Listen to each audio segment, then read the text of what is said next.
Hello everyone, स्वागत है आप सबका अनअकैडमी यूपीएससी हिंदी चैनल में। मेरा नाम अखिलेश है और मैं आप लोगों के बीच में विज्ञान प्रौद्योगिकी के विषय के साथ उपस्थित होता हूं। बच्चों, पिछली क्लास में हम लोगों ने हेपेटाइटिस बी वैक्सीन को किस प्रकार से रिकम्बिनेंट डीएनए टेक्नोलॉजी का उपयोग करके बनाना सीखा था और किस तरह से बनाया जाता है, इस बात की चर्चा की थी। और मैंने आपको वैक्सीन के बारे में भी बताया था। लुई पाश्चर की चर्चा हुई थी, फर्स्ट जनरेशन वैक्सीन की चर्चा हुई थी, और सेकंड जनरेशन वैक्सीन जो कि हेपेटाइटिस बी वैक्सीन है, जिसको हम लोगों ने रिकम्बिनेंट डीएनए टेक्नोलॉजी से बनाया, उसकी चर्चा हुई। डीएनए वैक्सीन, जिसको हम थर्ड जनरेशन वैक्सीन कहते हैं, इसे हम लोग कुछ समय के बाद देखेंगे। और अभी चलिए हम लोग, चूंकि रिकम्बिनेंट डीएनए टेक्नोलॉजी की बात हुई है, तो रिकम्बिनेंट डीएनए टेक्नोलॉजी के आधार पे जो कुछ भी प्रोडक्ट्स अभी आपके सामने हैं या जो आपके परीक्षा की दृष्टि से उपयोगी हैं, उनकी चर्चा कर लेते हैं। तो इस कड़ी में जो अगला टॉपिक है रिकम्बिनेंट डीएनए टेक्नोलॉजी से बनाया जाने वाला, वो था ह्यूमन इंसुलिन प्रोडक्शन। इंसुलिन के बारे में आपने जाना है। इंसुलिन क्या है बच्चों? एक हार्मोन है जो कि प्रोड्यूस होता है पैंक्रियाज से।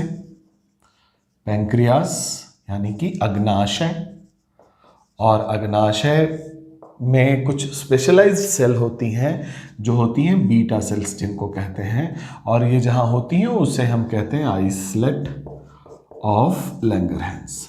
ठीक है बच्चों, आइसलेट ऑफ लैंगरहैंस से जो बीटा सेल होती हैं वो इंसुलिन का प्रोडक्शन करती हैं। इसका मतलब ये है कि इस बीटा सेल में कोई ऐसा जीन होगा जिसके कारण ये प्रोटीन बनाई गई।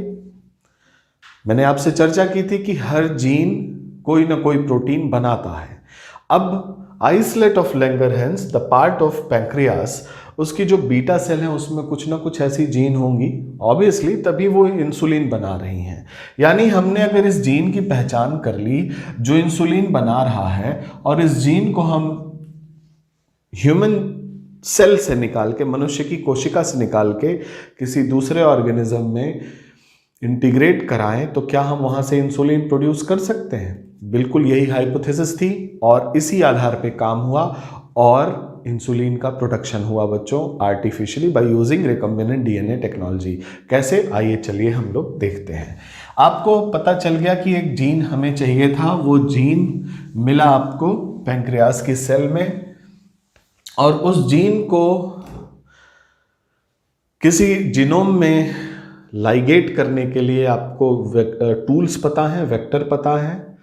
टूल्स में आपको रिस्ट्रिक्शन एंडोन्यूक्लियस चाहिए ताकि उससे आप जीन काट सकें। उसके बाद आपको वेक्टर चाहिए जिस पे आप उस जीन को लोड कर सकें, और फिर एक होस्ट सेल चाहिए जिसमें उस जीन को एम्प्लीफाई किया जा सके। तो ये सारी बातें बेसिक्स आपके पास चली गई हैं। होता क्या है बच्चों? एक बैक्टीरिया होता है ई कोलाई, इस्चरिशिया कोलाई। इस ई कोलाई बैक्टीरिया में उसका अपना जीनोम होता है, और इस जीनोम के साथ साथ एक प्लाज्मिड भी होता है उसके अंदर। ठीक है बच्चों, ये प्लाज्मिड होता है ई कोलाई का। ठीक है, ई कोलाई ये बैक्टीरिया है। अब क्या करते हैं हम कि इस ई कोलाई के प्लाज्मिड में जो जीन ह्यूमन सेल के अंदर है, मनुष्य की बीटा सेल में है, उस जीन को निकाल लेते हैं। ये मान लीजिए बीटा सेल है, और इस बीटा सेल के न्यूक्लियस में क्रोमोसोम है, 23 जोड़े क्रोमोसोम है, और किसी एक जीन को हमने आइडेंटिफाई किया और उसको रिस्ट्रिक्शन इंडोन्यूक्लियस से काट के निकाल लिया। Restriction endonuclease. ठीक है बच्चों, रिस्ट्रिक्शन इंडोन्यूक्लियस से जब काट के हमने निकाल लिया, हमें एक जीन मिल जाती है। आइए देखते हैं वो जीन कैसी है। मान लीजिए ये हमें जो जीन जो कि इंसुलिन बनाती, वो जीन हमने आइसोलेट कर लिया। कैसे? बाय यूजिंग मॉलिक्यूलर सीजर, इस आणविक कैंची से काट करके। कहां से निकाला बच्चों? Beta cell. बीटा सेल क्या है?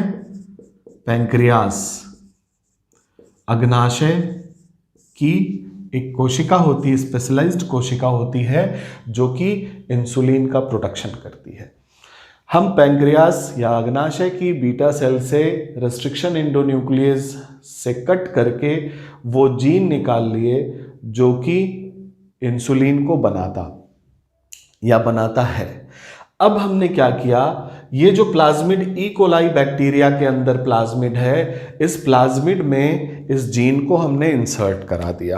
ठीक है बच्चों, सिंपली ये जो प्लाज्मिड था ई कोलाई का प्लाज्मिड, इस प्लाज्मिड में हमने इस जीन को इंसर्ट करा दिया, इंटीग्रेट करा दिया। कैसे कराते हैं आपको पता है, आपके पास एंजाइम, कौन सा एंजाइम यूज करेंगे, डीएनए लाइगेज। लाइगेज एंजाइम है। डीएनए लाइगेज क्या करता है, डीएनए के सिरों को जोड़ देता है, चिपका देता है। डीएनए लाइगेज यूज करके इस प्लाज्मिड में आपने कौन सा जीन डाल दिया, जो जीन इंसुलिन बनाता। अब ये प्लाज्मिड तैयार हो गया। अब इस प्लाज्मिड को आपने ई कोलाई में इंसर्ट करा दिया। ठीक है बच्चों, अब क्या है कि ये जो प्लाज्मिड है, ये ई कोलाई के जीन के साथ साथ जो उसका एक्स्ट्रा क्रोमोसोमल सर्कुलर डीएनए है, ये वाला जीन भी इसके साथ होगा। ये कौन सा जीन है, ट्रांसजीन है कि नहीं। अब ये जो ई कोलाई है अपने आप में एक होस्ट सेल के रूप में काम करेगा। तो ये ई कोलाई क्या है, होस्ट सेल है, जिसके अंदर आपने उसके प्लाज्मिड के थ्रू ये जीन जो कि इंसुलिन का प्रोडक्शन करता, इंटीग्रेट करा दिया।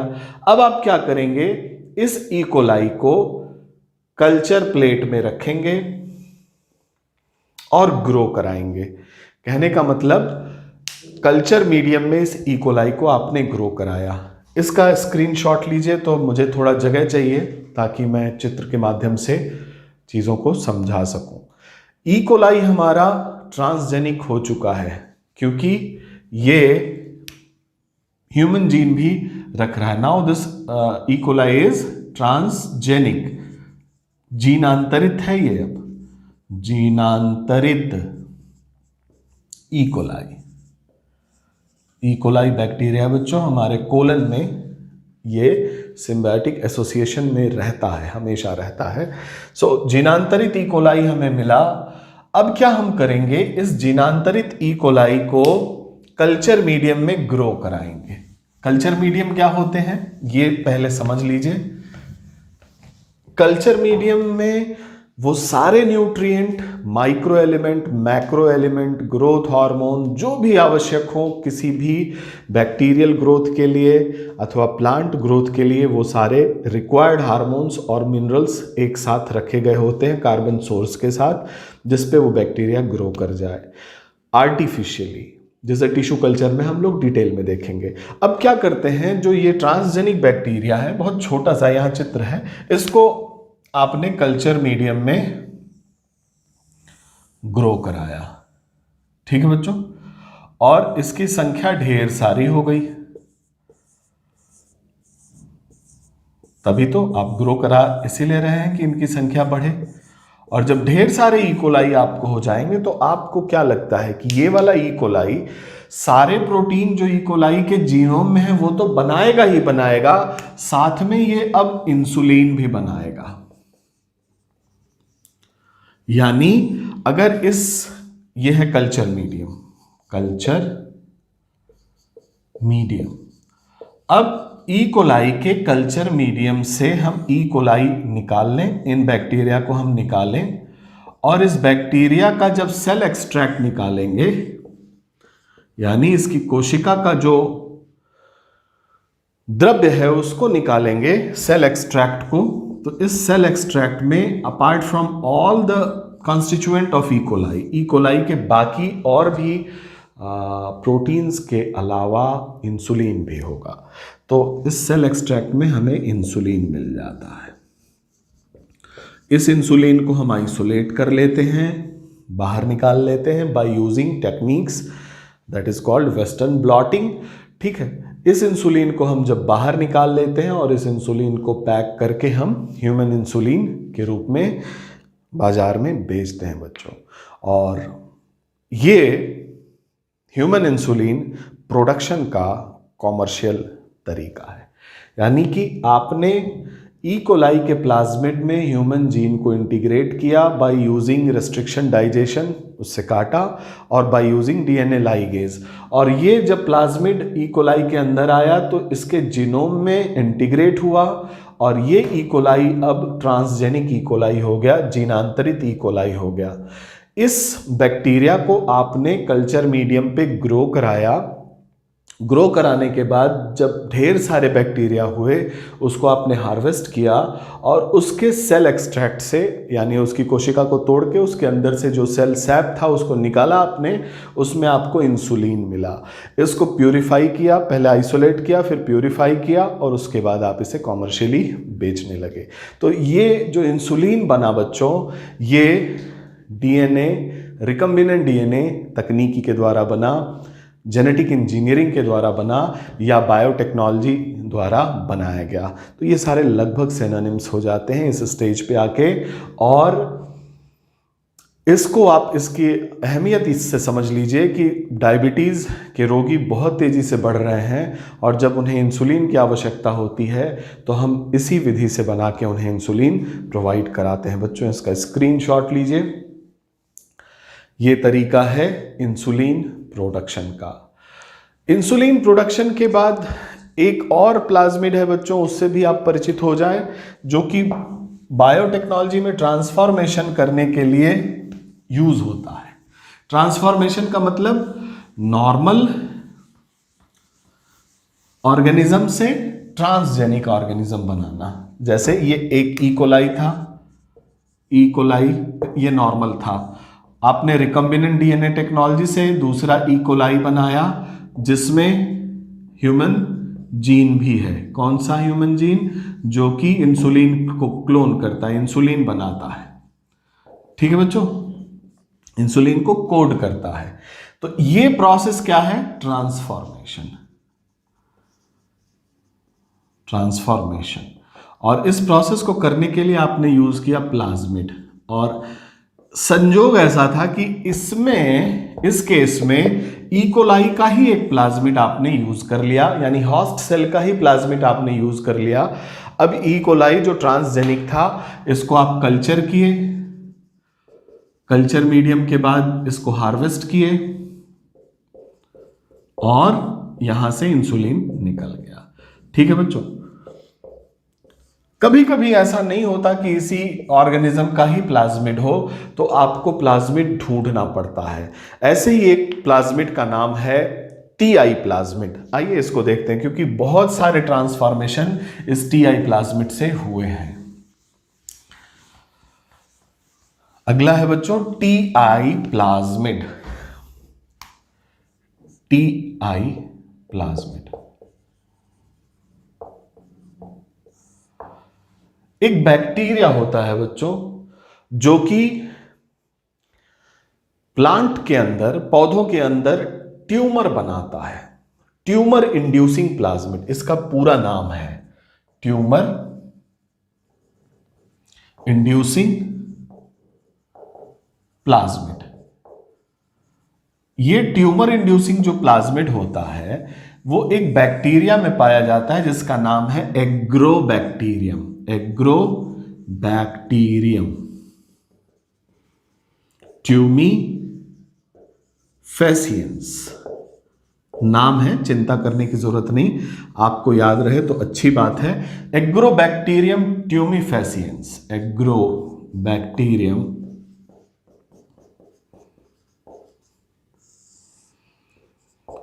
ट्यूमीफेसियंस।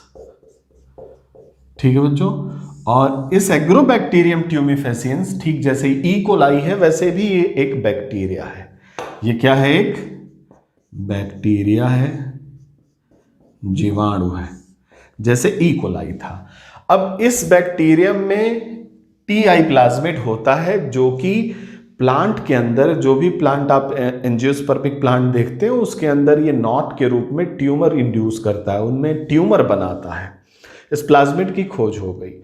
अब क्या हुआ बच्चों, कोई भी प्लांट ले लिया जिसको आप ट्रांसफर करना चाहते हो, ट्रांसफॉर्म करना चाहते हो, बदलना चाहते हो ट्रांसजेनिक प्लांट के रूप में। सिंपल प्लांट ले लिया, उसमें टीआई प्लाज्मिड प्लस जो जीन आपको ट्रांसफर करना है, जीन प्लस डीएनए लाइगेज, इसको आपने एक साथ जैसे ही आप करेंगे ये जीन टीआई प्लाज्मिड में इंसर्ट हो जाएगा। अब क्या होगा, ये टीआई प्लाज्मिड, जिसमें मैंने बताया था टीआई प्लाज्मिड में या कोई भी प्लाज्मिड में एक ओरिजिन ऑफ रेप्लिकेशन पॉइंट होता है और एक एंटीबायोटिक रेसिस्टेंस होता है, जीन होते हैं जो कि एंटीबायोटिक से रेसिस्टेंट शो करते हैं, और इससे आप जान पाते हैं कि ट्रांसजेनिक प्लांट बना कि नहीं बना। ठीक है बच्चों, तो टीआई प्लाज्मिड में एम्पीसिलिन रेसिस्टेंट, एम्पीसिलिन एंटीबायोटिक है, रेसिस्टेंट जीन है, और इसमें आपने जो जीन आपको ट्रांसफर करनी है इस जीन को इंसर्ट करा दिया। मैं इसको ब्लू से दिखा दे रहा हूं, ये जीन आपने इंसर्ट करा दिया, और चूंकि ये ट्यूमर इंड्यूसिंग प्लाज्मिड बैक्टीरिया है, तो ये किसी भी प्लांट के पत्ती पे भी आपने इसको रख दिया तो ये प्लांट के अंदर चला जाता है। इतना आसान है। आपने एग्रोबैक्टीरियम ट्यूमिफेसियंस के प्लाज्मिड में जीन डाल दिया और इस बैक्टीरिया को उस प्लांट के पत्ती पे आपने रख दिया एक साथ, और आप पाते हैं कि ये टीआई प्लाज्मिड उस प्लांट के जीनोम में इंटीग्रेट कर गया। और जैसे ये टीआई प्लाज्मिड प्लांट के जीनोम में इंटीग्रेट करेगा, प्लांट, अब जो ये पौधा है वो जिनांतरित हो जाएगा। और जिनांतरित हो गया, ये बात आप कैसे पता करेंगे, उस पौधे पे जब आप एम्पीसिलिन एंटीबायोटिक डालेंगे तो वो पौधा नहीं मरेगा, जबकि पहले मर जाता। ठीक है बच्चों, पहले ये जो बैक्टीरिया था यहाँ पे वो मर जाता, लेकिन अब इस जीन के कारण नहीं मरेगा। तो आप जान पाते हो कि ट्रांसफॉर्मेशन हो गया है। इतना ही समझे, बहुत डिटेल में जाने की जरूरत नहीं। तो टीआई प्लाज्मिड से बहुत सारे एंजियोस्पर्म प्लांट को बनाया गया है ट्रांसजेनिक प्लांट, जिसमें ब्रॉड लीव प्लांट्स बहुत सारे हैं, जिसमें टोमेटो है, सोयाबीन है, सनफ्लावर है, कॉटन है, इनको बदला गया है। तो इसका एक स्क्रीनशॉट लीजिए। TI plasmid tumour inducing plasmid है जो एग्रोबैक्टीरियम ट्यूमिफेसियंस में पाया जाता है। इस टीआई प्लाज्मिड में कोई भी जीन आप इंसर्ट कर दें, वो प्लांट को ट्रांसफॉर्म करेगा और उसे बना देगा ट्रांसजेनिक प्लांट। ठीक है बच्चों, tumour inducing plasmid, tumour inducing bacteria. तो ये एक बैक्टीरिया था जिससे कई सारे जीएम क्रॉप बनाए गए हैं,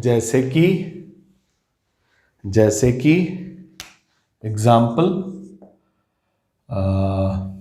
पोटैटो, कॉटन। ठीक है बच्चों, potato, cotton, tomato, soybean, tomato, soybean. ठीक है, टोमेटो, सोयाबीन, सनफ्लावर, ये सारे ब्रॉड लीव्स प्लांट हैं। इनकी पत्तियां बड़ी बड़ी होती हैं। इस बैक्टीरिया में जो जीन आपको ट्रांसफ़र करना है उसके प्लाज्मिड में इंसर्ट करके इनकी पत्तियों पे छोड़ दिया जाता है, एंड आफ्टर सम टाइम वो टीआई प्लाज्मिड उनके जीन से इंटीग्रेट कर जाता है और बना लेता है ट्रांसजेनिक प्लांट। ठीक है बच्चों, ये विधि है ट्रांसफर करने की जीन को, किसमें, नॉर्मल प्लांट से उसे ट्रांसजेनिक बनाने की। नॉर्मल प्लांट में जब आप जीन ट्रांसफर करते हैं तो वेक्टर की जरूरत होती है। उस वेक्टर के रूप में एक टीआई प्लाज्मिड बताया आपको, एक ई कोलाई का प्लाज्मिड बताया था, और उससे पहले जो हमने वैक्सीन तैयार की थी वो सीधे सीधे यीस्ट कोशिका में हमने इंसर्ट किया था जीन को। किस जीन को? जो कि हेपेटाइटिस बी के आउटर कोर जो प्रोटीन का बना हुआ है उसको कोड करे। आइए बच्चों चलते हैं, कुछ ट्रांसजेनिक प्लांट्स बहुत इंपॉर्टेंट हैं जिसको हम लोग पढ़ते हैं और उसके बारे में जानते हैं। उसमें जो पहला है वो है बीटी कॉटन। बीटी कॉटन, कहानी आपको पता है बच्चों। कॉटन प्लांट जैसे ही थोड़ा बड़ा होता था, इसको खाने के लिए कुछ इंसेक्ट के ग्रुप थे, लेपिडोप्टेरान इंसेक्ट थे। इनको बोर वर्म भी कहा जाता है बच्चों, बोर वर्म, आपने देखा भी होगा इन्हें। और ये क्या करते थे? उन पौधों को खा जाते थे। इस पे इंसेक्टिसाइड डालना होता था जिसकी कॉस्ट ज़्यादा आती थी, फिर भी ये रुकते नहीं थे। हुआ क्या कि एक सॉइल के अंदर एक बैक्टीरिया होता है बैसिलस थुरिंजेंसिस, नाम से परेशान मत होइएगा। बैसिलस थुरिंजेंसिस ये क्या है? एक सॉइल बैक्टीरिया बच्चों, सॉइल के अंदर पाया जाता है। और सॉइल बैक्टीरिया बैसिलस थुरिंजेंसिस की खास बात यह है, इसमें एक जीन होता है, जीन का नाम मैं लिख दे रहा हूं जो कि इंपॉर्टेंट भी है, क्राइलैक जीन। क्राइलैक, सी स्मॉल से होगा। क्राइलैक जीन किस में होता है? बैसिलस थुरिंजेंसिस में ये जीन होता है, क्राइलैक जीन, जो कि 200 इंडोटॉक्सिन्स बनाता है। इंडोटॉक्सिन्स क्या होते हैं? आंतरिक विष।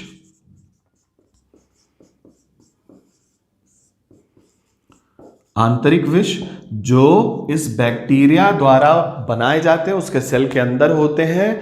और ये आंतरिक विष, खास बात ये होती है कि इस बैक्टीरिया को नुकसान नहीं पहुंचाते, लेकिन ये बाकी जो बाहर का कोई भी पैथोजन या कोई भी इस पे अटैक होगा उसको ये नुकसान पहुंचाते हैं।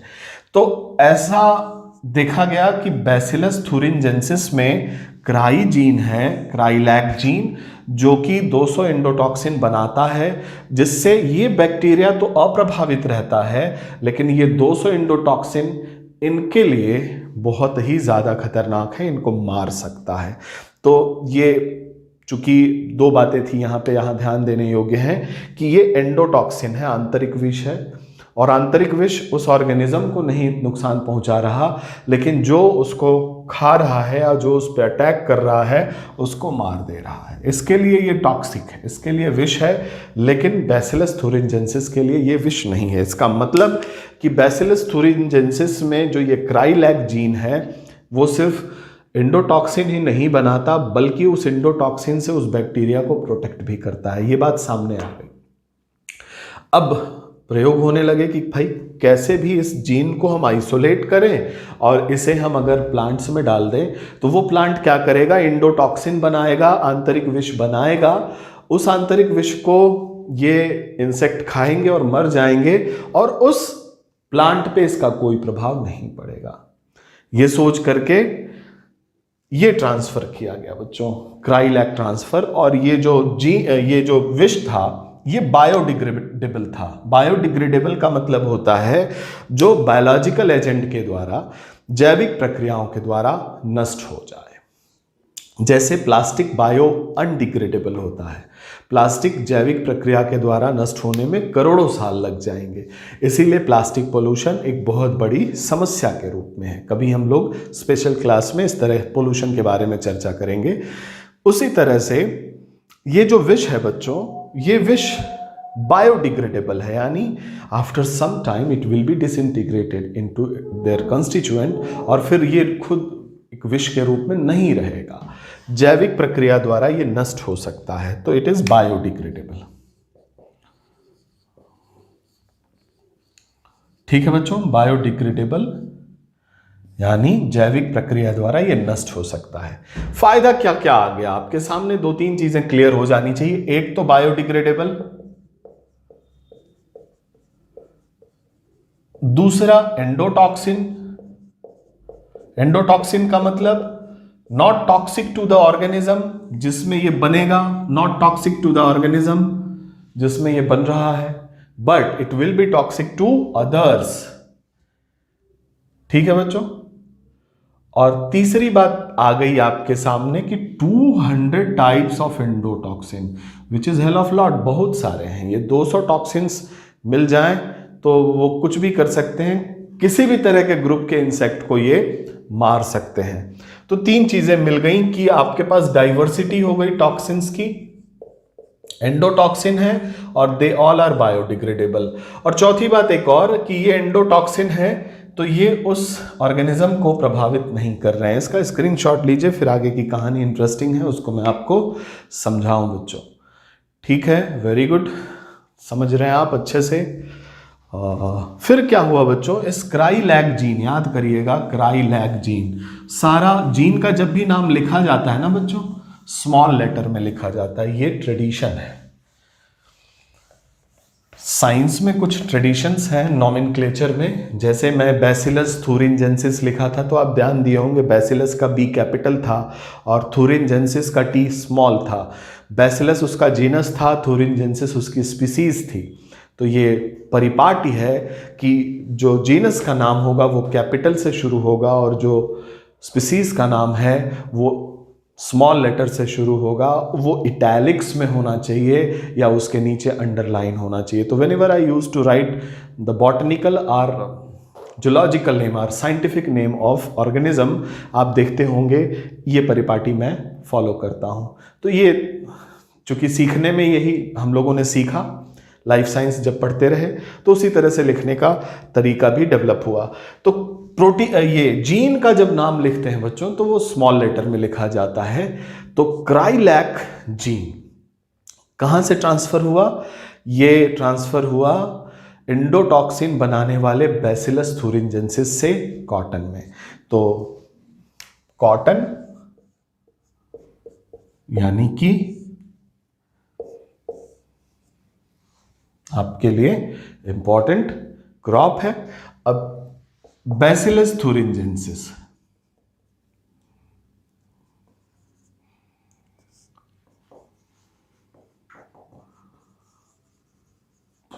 इसके प्लाज्मिड में वो टीआई जीन है और बन गया आपका बीटी कॉटन।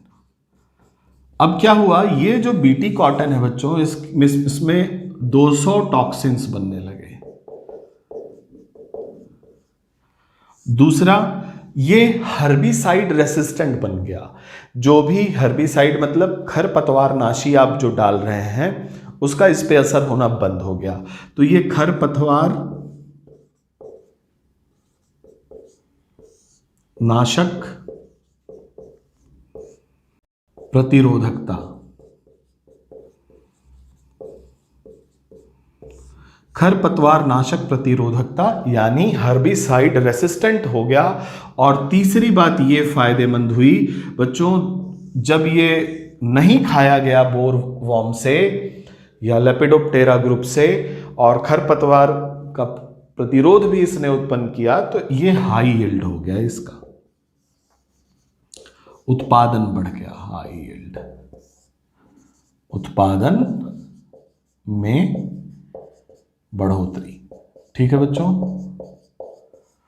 उत्पादन में बढ़ोतरी हो गई, बीटी कॉटन आ गया हमारा, बैसिलस थूरिनजेंसिस से ट्रांसफर हुआ था। तो इसको आप स्क्रीनशॉट लीजिए।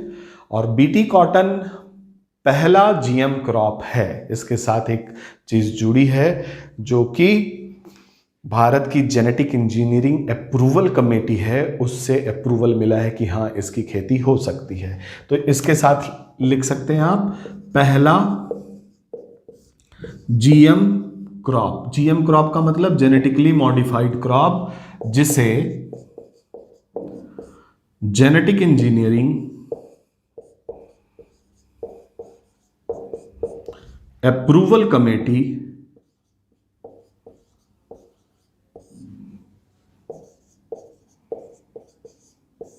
के द्वारा कृषि, वाणिज्यिक कृषि, ध्यान दीजिएगा, वाणिज्यिक यानी कॉमर्शियल एग्रीकल्चर, वाणिज्यिक कृषि के लिए अप्रूव किया गया, वाणिज्यिक कृषि के लिए अप्रूव किया गया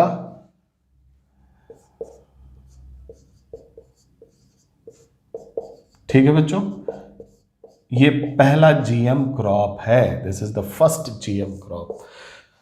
cotton, that is BT cotton, 200 इंडोटॉक्सिन बनाते हैं, बैसिलस thuringiensis। फटाफट स्क्रीनशॉट लीजिए, हम लोग आगे की चर्चा करें। ठीक है बच्चों, ये तो बात हुई बीटी कॉटन की। फिर देखा गया कि कुछ ऐसे बैक्टीरिया हैं जिनके अंदर स्पेशल जीन है जिसके कारण वो नाइट्रोजन फिक्स करते हैं। नाइट्रोजन फिक्स करने से तात्पर्य यह है बच्चों कि जो वायुमंडल में 78% नाइट्रोजन है वो इनर्ट है और उसे प्लांट ले नहीं सकते जब तक कि उसे नाइट्रेट में न बदला जाए, यानी नाइट्रोजन का स्थिरीकरण न किया जाए। और नाइट्रोजन के स्थिरीकरण की प्रक्रिया में कई सारे बैक्टीरिया इन्वॉल्व होते हैं, जिसमें साइनोबैक्टीरिया है, एजिटोबैक्टर है, राइजोबियम है, बहुत सारे उसमें ऑर्गेनिज्म इन्वॉल्व हैं। कभी हम लोग बायो फर्टिलाइज़र अगर पढ़ते हैं स्पेशल क्लास में, मैं लेके आऊँगा, सैटरडे संडे को स्पेशल क्लास होती है, तो इसमें हम लोग वो सारा कवर करेंगे जो आपसे एग्जामिनेशन में पूछा भी जाता है। ठीक है, इस परिप्रेक्ष्य में देखा गया कि राइजोबियम एक बैक्टीरिया है जो कि जो दलहनी फसलें हैं उनके रूट में छोटे छोटे घर बना के, नोड्यूल बना करके उसमें रहता है। और करता क्या है, उस रहने के एवज में यह राइजोबियम उस फसल को नाइट्रोजन को नाइट्रेट में बदल के देता है। पौधा भी खुश और राइजोबियम भी खुश। एक सिम्बायोटिक रिलेशनशिप है, सहजीविता का संबंध है। किसका? पौधा जो कि दलहनी फसल है, लेग्यूमिनस प्लांट है, और राइजोबियम जो कि एक बैक्टीरिया है। तो बैक्टीरिया के अंदर देखा गया कि एक जीन है जिसका नाम है निफ जीन। निफ जीन, और ये निफ जीन क्या करता है, ये रिस्पॉन्सिबल है एक एंजाइम बनाने के लिए। निफ जीन है तो वो प्रोटीन बनाएगा, निफ जीन है तो ये प्रोटीन बनाएगा, ऐसे समझ लीजिए। और एक कॉन्सेप्ट भी मैं बता देता हूं, प्रोटीन बनाएगा। और एक कॉन्सेप्ट है all the enzymes are protein, but all the proteins are not enzyme. All the enzymes are protein, याद रखिएगा, all the enzymes are protein. जितने भी एंजाइम हैं वो सब प्रोटीन हैं। और एंजाइम किस में यूज होते हैं, जरा देखिए कितना मजेदार है ये living world. All the enzymes are protein and enzymes are used in metabolic activity. उपापचयी क्रियाएं बिना एंजाइम के हो ही नहीं सकती, और इन उपापचयी क्रियाओं के लिए एंजाइम चाहिए, और सारा एंजाइम प्रोटीन है। और इस प्रोटीन को बनाने की रिस्पॉन्सिबिलिटी किसकी है?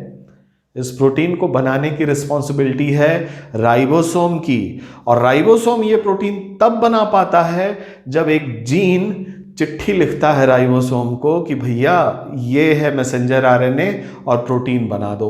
Everything is integrated and so beautifully you can see कि बिना किसी गलती के सारे प्रोटीन बनाए जाते हैं और मेटाबॉलिक एक्टिविटी चल रही होती है।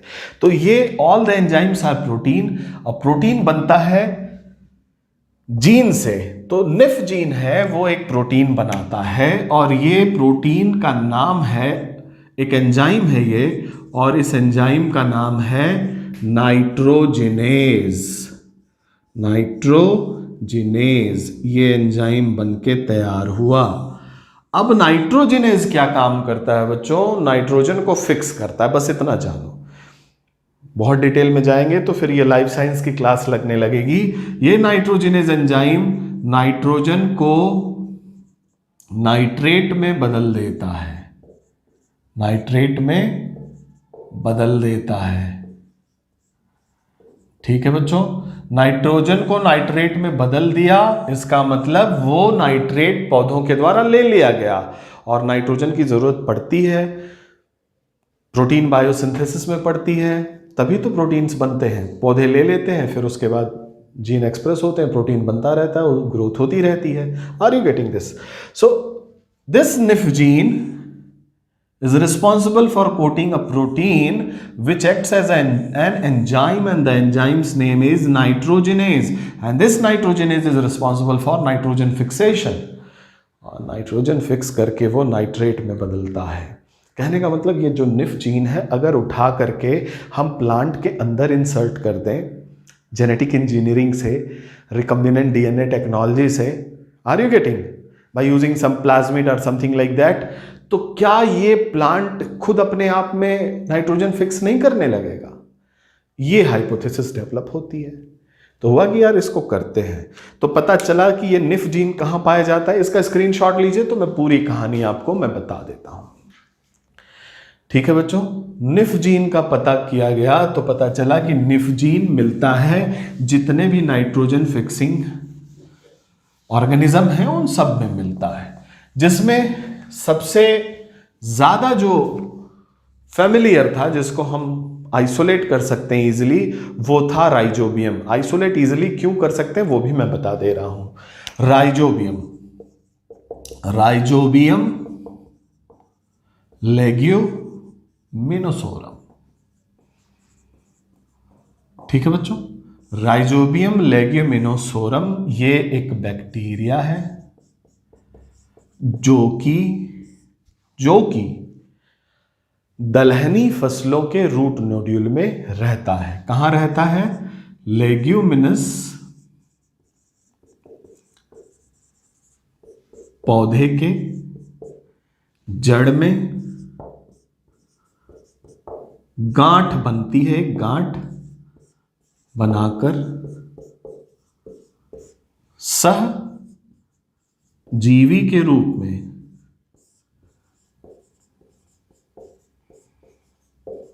रहता है। अब आप पूछेंगे सहजीविता ऐसा क्या करता है? गांठ का मतलब है नोड्यूल। क्या है बच्चों? नोड्यूल। ठीक। और लेग्यूमिनस प्लांट का मतलब हो गया चना, मटर, तूर, जितनी दलहनी फसलें होती हैं ऑल आर लेग्यूमिनस प्लांट। और लेग्यूमिनस प्लांट के जड़ में गांठ जो नोड्यूल होता है, इस नोड्यूल में राइजोबियम लेग्यूमिनोसोरम नाम का एक बैक्टीरिया सहजीवी के रूप में रहता है। सहजीवी इसलिए क्योंकि लेग्यूमिनस प्लांट ने इसको शरण दी है रहने के लिए। शरण का मतलब जो भी इनकी आवश्यकता है फूड की वो पूरी करता है। बदले में राइजोबियम इस फसलों को नाइट्रोजन फिक्स करके नाइट्रेट में बदल कर देता है। कहता है लो भाई, आपने मेरे लिए इतना किया है, लो नाइट्रेट लो और इस नाइट्रेट को यूज करो और अपनी ग्रोथ करो, विकास करो, क्योंकि नाइट्रोजन बहुत जरूरी है ग्रोथ और डेवलपमेंट में। तो राइजोबियम क्या कर रहा है? फिक्स करके नाइट्रोजन दे रहा है और बदले में उसको शरण मिली है। शरण कहाँ मिली है? नोड्यूल में। नोड्यूल कहाँ है बच्चों? लेग्यूमिनस प्लांट की जड़ों में। अब क्या करता है? ये नाइट्रोजन फिक्स करके सॉइल में रख देता है। कैसे करता है? क्योंकि इस राइजोबियम के पास निफ जीन है। ठीक है बच्चों, अब हमें इस निफ जीन को, इसी से हमारा मतलब था, हमने निफ जीन को आइसोलेट कर लिया। अब आप कहोगे सर एजेटोबैक्टर को भी तो हम ले सकते थे। बिल्कुल ले सकते थे, लेकिन एजेटोबैक्टर को आइसोलेट करना फ्री लिविंग है, उसको आइसोलेट करना, माइक्रोफ्लोरा से उसे अलग करना एक बड़ा काम होता। और यहाँ आप चले गए, दलहन फसल को देखा, उसकी गांठ को आपने टटोला, वहां पे सिर्फ और सिर्फ राइजोबियम मिलेगा। आसानी से साइनोबैक्टीरिया में भी मिल सकता था, लेकिन साइनोबैक्टीरिया में प्रोसेस थोड़ा अलग होता है बच्चों। निफ जीन हेट्रोसिस्ट में बनाता है, एक कंपार्टमेंट बनाता है जिसमें नाइट्रोजिनेज होता है, और ये सीरियल से काफ़ी फेमिलियर है। इसका मतलब इस जीन को सीरियल में ट्रांसफ़र करना आसान था, इसीलिए राइजोबियम चुना गया। ये बात समझ में आई? अब क्या किया गया, इस निफ जीन को सीरियल प्लांट्स में इंट्रोड्यूस करा दिया गया, कई सारे सीरियल्स में। अब वो सीरियल्स क्या करने लगे, अपने से नाइट्रोजन फिक्स करने लगे तो उन्हें यूरिया की आवश्यकता नहीं है, उन्हें फर्टिलाइज़र की ज़रूरत नहीं है। साथ ही साथ वो जो सीरियल प्लांट हैं, जब खेती में आपने उन्हें यूज़ किया तो अपने तो ग्रो किए ही किए, उस मिट्टी की उर्वरता को भी बनाए रखा, उसमें नाइट्रोजन की कमी नहीं होने दी, तो एक बायो फर्टिलाइजर के रूप में वो यूज हुए। साथ ही साथ उनसे आपने उत्पादन लिया और आपका जो बिल था उर्वरक यूज करने का वो भी कम हुआ। तो निफ जीन का ट्रांसफर सीरियल में करके हम नाइट्रोजन फिक्सेशन भी कर पाए by using biotechnology. Please take the screenshot. ठीक है बच्चों, ये तो बात हुई राइजोबियम लेग्यूमिनोसोरम की। मैं कुछ एग्जाम्पल्स आपको बता रहा हूं कि where biotechnology have helped and in what way it had helped. तो राइजोबियम लेग्यूमिनोसोरम, निफ जीन, जिससे आपने ऐसे जेनेटिकली मॉडिफाइड सीरियल्स बनाए जो कि नाइट्रोजन फिक्स कर सकें। ठीक है बच्चों, एक सुपर बग बनाया गया था आनंद मोहन चक्रवर्ती के द्वारा, इसके बारे में भी देख लेते हैं। अब ये सुपर बग जो बैक्टीरिया, जो मल्टी ड्रग रेसिस्टेंट बैक्टीरिया, उससे अलग था। Way back in 80s super bug बना था। सुपर बग, इसके बारे में भी जान लीजिए। Super bug bye Anand Mohan चक्रवर्ती। आनंद मोहन चक्रवर्ती साहब ने क्या किया, स्यूडोमोनास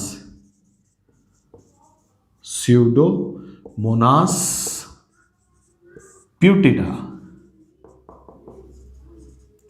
स्यूडोमोनास प्यूटिडा को डेवलप किया था। और ये स्यूडोमोनास जो था वो क्या करता था बच्चों, ऑयल जैपर की तरह काम करता था। ऑयल जैपर यानी कि जो ऑयल स्पिल्स थे उसको खा के खत्म कर देता था। Oil spills are very much minus for marine ecosystem, और उसको खत्म करने के लिए स्यूडोमोनास प्यूटिडा को स्ट्रॉ, भूसे के ऊपर, भूसा समझते हैं जो चारे के रूप में दिया जाता है, जब गेहूं और धान कटते हैं तो जो बचता है, जैसे पराली के रूप में लोग जला देते हैं, उसको काट के हम भूसे के रूप में, चारे के रूप में देते हैं पशुओं को। उस स्ट्रॉ के ऊपर स्यूडोमोनास प्यूटिडा को मिक्स करके पूरे के पूरे ऑयल जो स्पिल हुई है उस पर छिड़क दिया जाता था। एंड आफ्टर सम टाइम ये बैक्टीरिया खा जाता था सारे ऑयल स्पिल्स को, Pseudomonas putida as a super bug. ठीक है बच्चों, और आज की डेट में जब करंट इशू में सुपर बग पढ़ते हैं, वो भी मैं बता दे रहा हूं, आज सुपर बग जो होते हैं उनको हम एंटीबायोटिक रेसिस्टेंट के रूप में देखते हैं। एंटीबायोटिक रेसिस्टेंट, ठीक है बच्चों।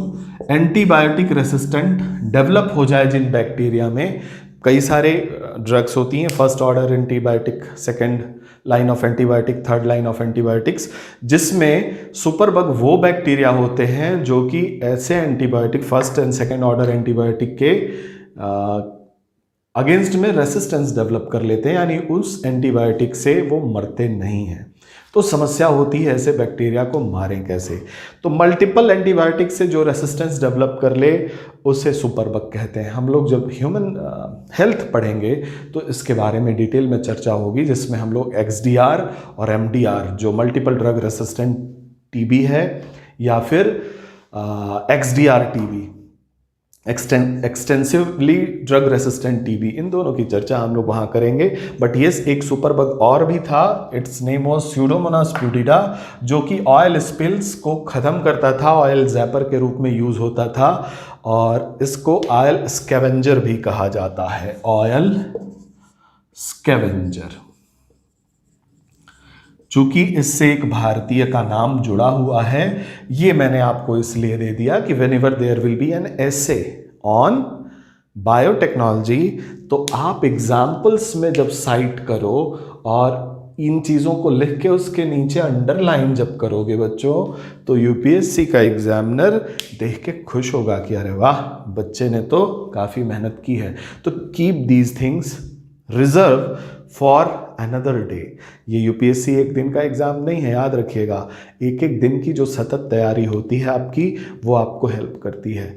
तो this is the weapon, keep it for another day. Okay, take the screenshot. ठीक है बच्चों, आगे चलते हैं। हमारे अगला जो प्लांट है वो है फ्लेवर सेवर, जिसकी हम लोगों ने चर्चा की थी थोड़ी सी। आइए हम लोग थोड़ा डिटेल में चर्चा करें। फ्लेवर सेवर पहला जीएम क्रॉप है जिसे कॉमर्शियली ग्रोन किया गया, कॉमर्शियल एग्रीकल्चर इसका किया गया वर्ल्ड वाइड। और बीटी कॉटन को भारत में अप्रूवल मिला, बाकी जगह तो अप्रूवल मिला हुआ था, but BT cotton was a first GM crop approved by GEC in India. वहां पे अगर आपने इन इंडिया लिखना भूल गए हो तो उसको इन इंडिया लिख लीजिएगा। अगला है बच्चों फ्लेवर सेवर। टोमेटो एक है, टमाटर नाम है फ्लेवर सेवर। और फ्लेवर सेवर क्या बनाया गया था बच्चों? एक टमाटर की वैरायटी बनाई गई जिसकी शेल्फ लाइफ ज़्यादा हो, जो ज़्यादा समय तक सड़े गले नहीं, क्योंकि टमाटर बहुत जल्दी सड़ गल जाता था। आपको जनरल साइंस की क्लास में मैंने बताया था कि ये जो सड़ने की प्रक्रिया होती है या पकने की प्रक्रिया होती है, इसमें एथिलीन तो रोल प्ले करता है, लेकिन एक और एंजाइम होता है, उसका नाम थोड़ा टेढ़ा सा था, उसका नाम था बीटा गैलेक्टोरोनेज एंजाइम। ठीक है बच्चों, बीटा गैलेक्टोरोनेज एंजाइम जो क्या करता है, मिडिल लेमेला जो कि कैल्शियम पैक्टेट की बनी होती है, उसको डिसॉल्व कर देता है, यानी इसको घोल देता है। और इसी के कारण जो फल होते हैं उसकी दीवारें जो होती हैं हार्ड होती हैं जब वो कच्चे होते हैं, लेकिन उस फल के अंदर ही ये एंजाइम प्रोड्यूस होता है और प्रोड्यूस करके इस लेयर को जब वो गला देता है, डिसॉल्व कर देता है, तो फल मुलायम हो जाते हैं। और जैसे ही फल मुलायम होते हैं, फ्रूट के अंदर बैक्टीरिया, फंजाई, ये सारे घुस जाते हैं और उसे सड़ाना गलाना शुरू करते हैं। यानी प्रोटेक्टिंग लेयर क्या है, मिडिल लेमेला, जो कि बीटा गैलेक्टोरोनेज एंजाइम से घुल जाती है। टमाटर को शेल्फ लाइफ ज़्यादा देना है, इसका मतलब कि बीटा गैलेक्टोरोनेज एंजाइम को उसके अंदर बनने नहीं देना है। ये हाइपोथेसिस मिली। तो क्या ऐसा संभव है कि बीटा गैलेक्टोरोनेज एंजाइम को न बनने दिया जाए तो वो टमाटर जिसका कैल्शियम पेक्टेट बचा रहेगा वो ज़्यादा दिनों तक चल पाएगा? यस, बिल्कुल संभव है, क्योंकि जब ये पेक्टिन गलेगा नहीं तो ये फंजाई, बैक्टीरिया जो इसे सड़ा गला सकते थे अंदर आएंगे नहीं। ये बात तो क्लियर हो गई। अब बात आई कि इसको रोका कैसे जाए। बीटा गैलेक्टोरोनेज एंजाइम जो टमाटर में बन रहा है, इसको रोकना है। तो पता चला कि इसको जीन एक है टमाटर के अंदर ही जो कि ये एंजाइम बनाता है, उस जीन का पता चला। अब जरा देखिएगा घटना क्या होती है। टमाटर के सेल के अंदर न्यूक्लियस है और न्यूक्लियस में क्या है, क्रोमोसोम्स हैं, किसके, टमाटर के। और उसी क्रोमोसोम में एक जीन है जो कर रहा है बीटा गैलेक्टोरोनेज के बनाने की जुगत।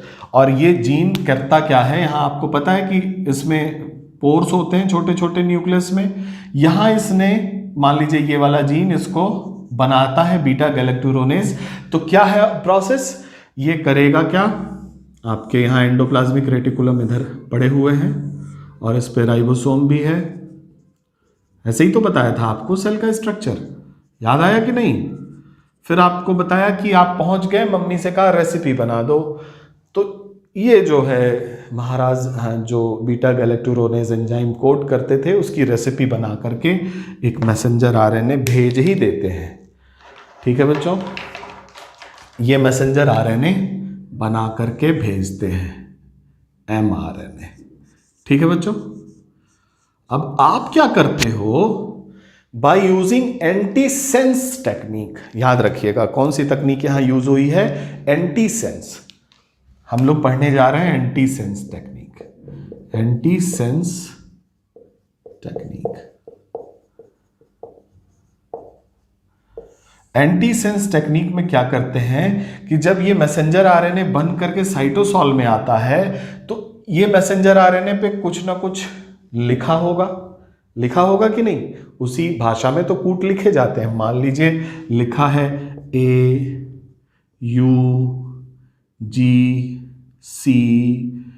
U, ऐसे मैसेंजर आरएनए हैं, और आपने इस जीन के रीडिंग को देख लिया कि ये किस भाषा में इस पे कूट लिखे हुए हैं।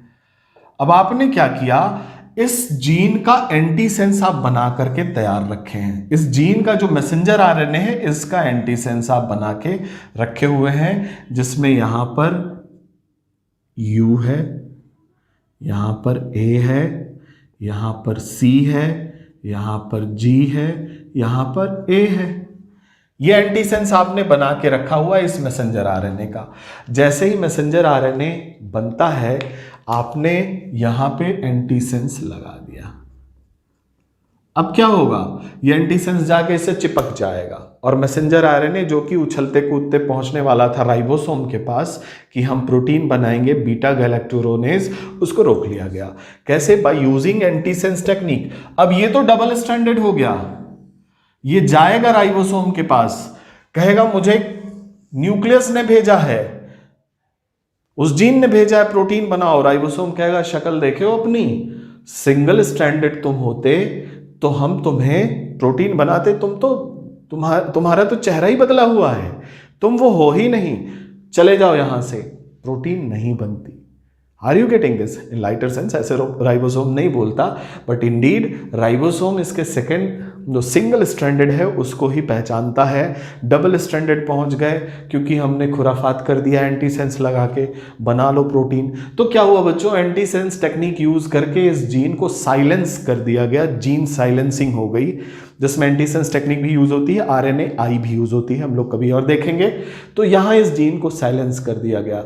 अब जब बीटा गैलेक्टोरोनेज बनेगा ही नहीं तो कैल्शियम पेक्टेट गलेगी ही नहीं, और जब कैल्शियम पेक्टेट गलेगी नहीं तो उसकी सॉफ्टनिंग होगी नहीं, तो उसमें जो उसको सड़ाने गलाने वाले एजेंट हैं जो कि फंजाई हो सकते हैं, बैक्टीरिया हो सकते हैं, एक्टिनोमाइसीट्स हो सकते हैं, वो अंदर जाएंगे नहीं, और अंदर जाएंगे नहीं तो वो सड़ेगा नहीं। तो अब क्या होगा, शेल्फ लाइफ उसकी जो 8 दिन 10 दिन में टमाटर खराब हो जाता था, अब वो 45 से 50 दिन तक टमाटर खराब नहीं होगा, और उसे सोर्स ऑफ ओरिजिन से लेके मार्केट तक लाने में जो समय जाता था और उस समय में ये टमाटर खराब हो जाता था, उसका सही पैसा नहीं मिलता था किसानों को, अब वो पैसा मिलने लगेगा। तो एंटीसेंस टेक्निक क्या है बच्चों, जीन साइलेंसिंग के लिए यूज हुई। तो इस चित्र के माध्यम से और मेरे ये जो मैंने आपसे बोला इसके माध्यम से आप नोट्स बनाएं। थोड़ा कम लिखना है मुझे बोर्ड पे ताकि मैं ज़्यादा से ज़्यादा आपको समझा सकूं, इसलिए इसका स्क्रीनशॉट लीजिए। एंटीसेंस टेक्निक, तो एंटीसेंस टेक्निक से हमने बनाया टमाटर का नाम दिया गया फ्लेवर सेवर। ठीक है बच्चों, फ्लेवर सेवर टमाटर बन चुका है। एक और जीएम क्रॉप है जो बहुत इंपॉर्टेंट है, खूब पूछा जाता है, तो आइए उसके बारे में भी थोड़ी चर्चा हो जानी चाहिए। कहानी मैंने आपको बताई है उसकी, गोल्डन राइस। ठीक है बच्चों, तो अगला जो जीएम क्रॉप है वो है गोल्डन राइस। गोल्डन राइस में आपको मैंने बताया है कि विटामिन ए की कमी से साउथ ईस्ट एशियन कंट्री में समस्याएं थीं, वहाँ विटामिन ए प्रचुरता में नहीं मिल पाता था और ज़ेरोथेल्मिया और नाइट ब्लाइंडनेस, रतौंधी, जो आँख से संबंधित बीमारी है, ये बीमारियां हो रही थी वहाँ की जनता में।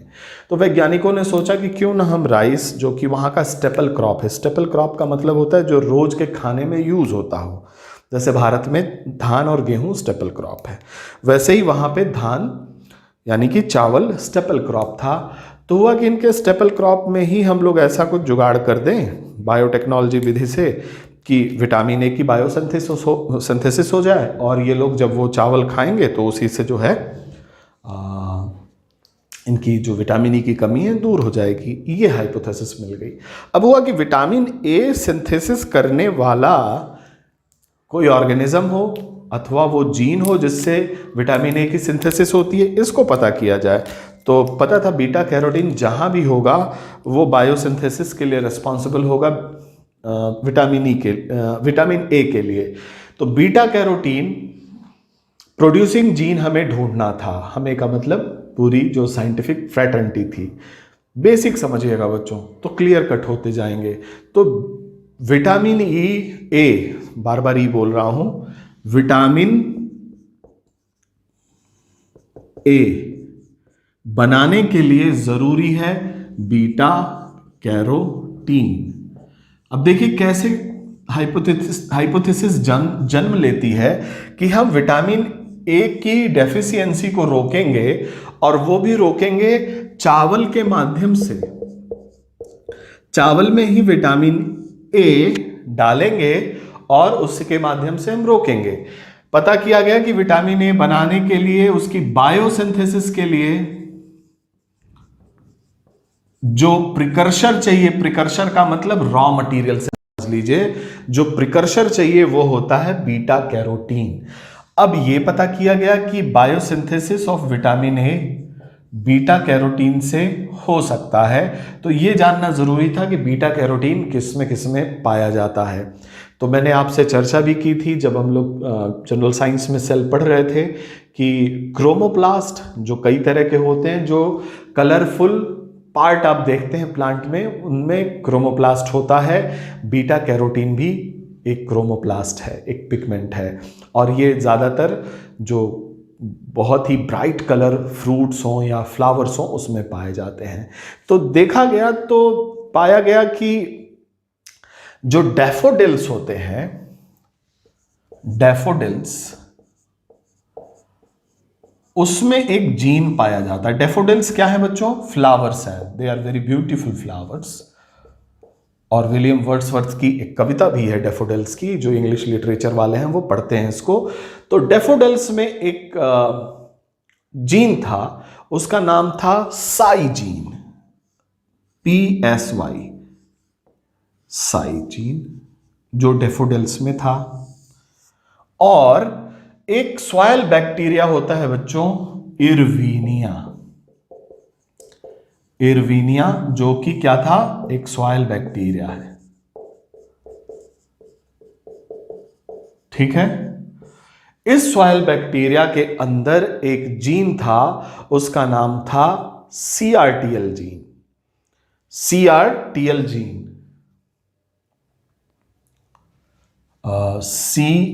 CRTL gene. ये दोनों जीन के नाम याद रखिएगा, CRTL जीन और साई जीन। क्या करते हैं इससे आपसे अभी बहुत जानने की जरूरत नहीं, इन डेप्थ अगर हम जाएंगे तो आप परेशान होंगे। CRTL जीन और साई जीन को रिकम्बिनेंट DNA टेक्नोलॉजी के टूल्स यूज करते हुए राइस के अंदर इंट्रोड्यूस किया गया। यानी कि मैं यहां लिख दे रहा हूं, rice plus CRTL gene plus psi gene. ठीक है बच्चों। सोर्स क्या है दोनों के? मैंने लिख दिए हैं, एक है डैफोडिल्स, दूसरा है इरवीनिया, एक सॉइल बैक्टीरिया है, एक एंजियोस्पर्मिक फ्लावर है। और ये जो राइस बना, अब इस राइस को हम कहते हैं गोल्डन राइस। और गोल्डन राइस इसलिए कहते हैं क्योंकि इस जीन की सहायता से अब इस राइस में बीटा कैरोटीन बनने लगा। और बीटा कैरोटीन जब आप शरीर में ले जाते हैं तो ये विटामिन ए के बायोसिंथेसिस के लिए सहायक होता है। तो beta carotene rich golden rice खाने लगे आप, और इसको बनाने का श्रेय जाता है पीटर बेयर को। पीटर बेयर और इंगो पुट्रिकस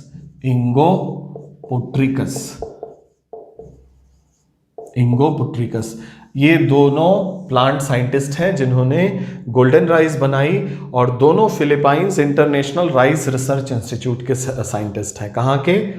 international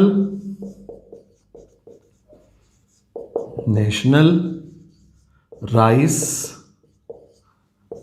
research institute which is situated in Philippines।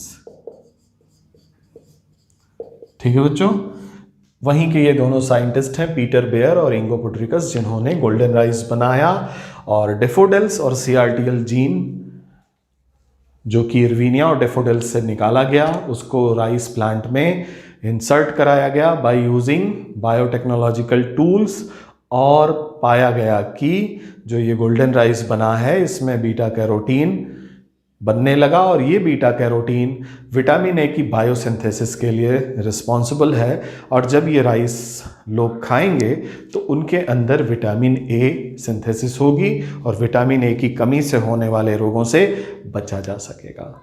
ठीक है बच्चों, आज का समय यहीं ख़त्म होता है और यहीं पे हम लोग रुकते हैं। अगली क्लास में इस कड़ी को हम आगे बढ़ाएंगे और भी देखेंगे कौन कौन से जीएम क्रॉप हैं जो आपको जानने ज़रूरी हैं, जो आपके एग्जामिनेशन पॉइंट ऑफ व्यू से इम्पॉर्टेंट है। Thank you for today.